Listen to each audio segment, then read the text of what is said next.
Psychology is quite an interesting discipline, as on one hand, it engendered a lot of intriguing models and concepts. But on the other hand, when we attempt to apply a particular idea of the science to life, it suddenly turns out that this idea doesn't work, as the whole psychology is a set of mutually exclusive items.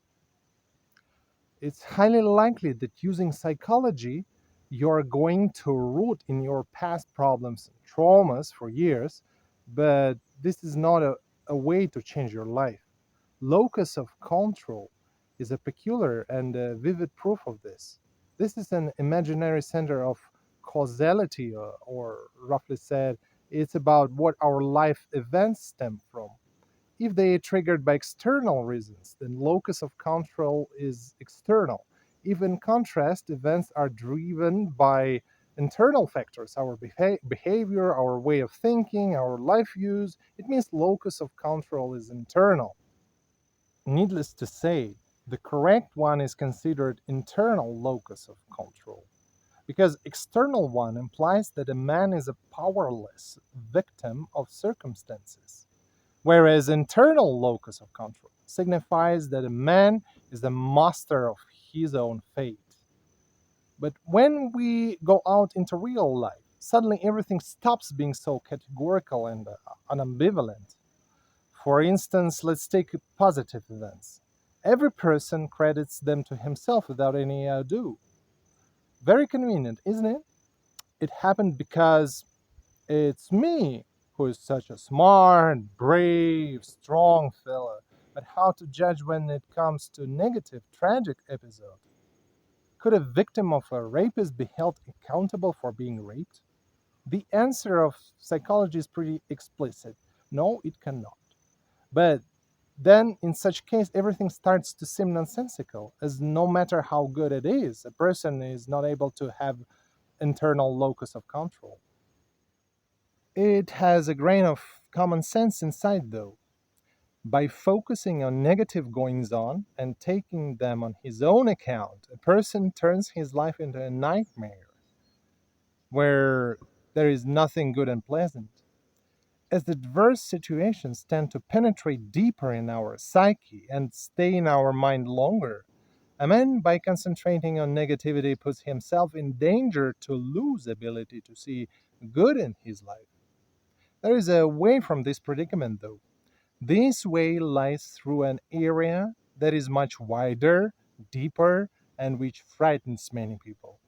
This area is a discipline called magic. It must be said that magic is neither a Harry Potter kind of stuff nor witchcraft advertisements from newspapers.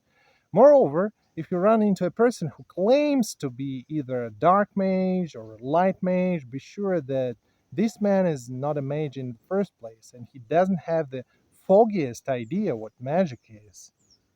Magic is something completely different. It is tremendously difficult to formulate a universal definition for it, as magic is a very complicated and many sided area. It could it could suffice, though, to say that magic studies human subjectivity and its relations with external events. Speaking from the point of view that contains a magic element in it, there is nothing accidental in this life. Everything that happens outside is a reflection of things that are inside your head. At the same time, there is no any secrets or mysticism. Logic is prevalent here, as anything we experience is a result of previous decisions, which were made according to what we had inside our head: values, views, knowledge, and many other things. Therefore, from the magic point of view, external locus of control is nonsense.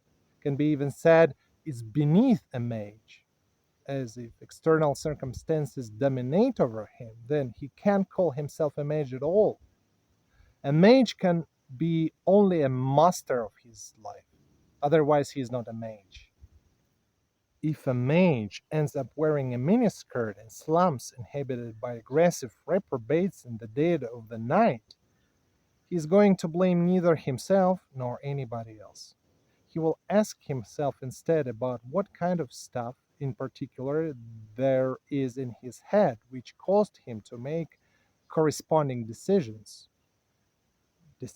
that brought him at that unfortunate hour to that unfortunate place.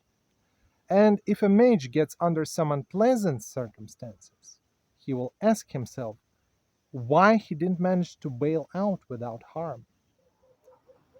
If life teaches you in such a ruthless, arbitrary, and violent manner, it means that previous, more easily digestible lessons were ignored or missed, which again is much evidence to your internal problems. I predict discontent of putting in one pile religious, magic, philosophical, psychological concepts. Though at this point I would answer with the question, do you need fashion or function? If you need fashion and arguing about dogmas, sure, by all means, but without me. As what I am trying to talk here about is effectiveness, about possible reliable ways to change a life. I operate here everything that works and that was checked by my own experience. I do not advocate for delving into magic and becoming a mage. My recommendation here would be just to put everything you know about magic aside if it frightens you, as all of this stuff is nothing else but garbage. Magic is way deeper, more interesting, and profound.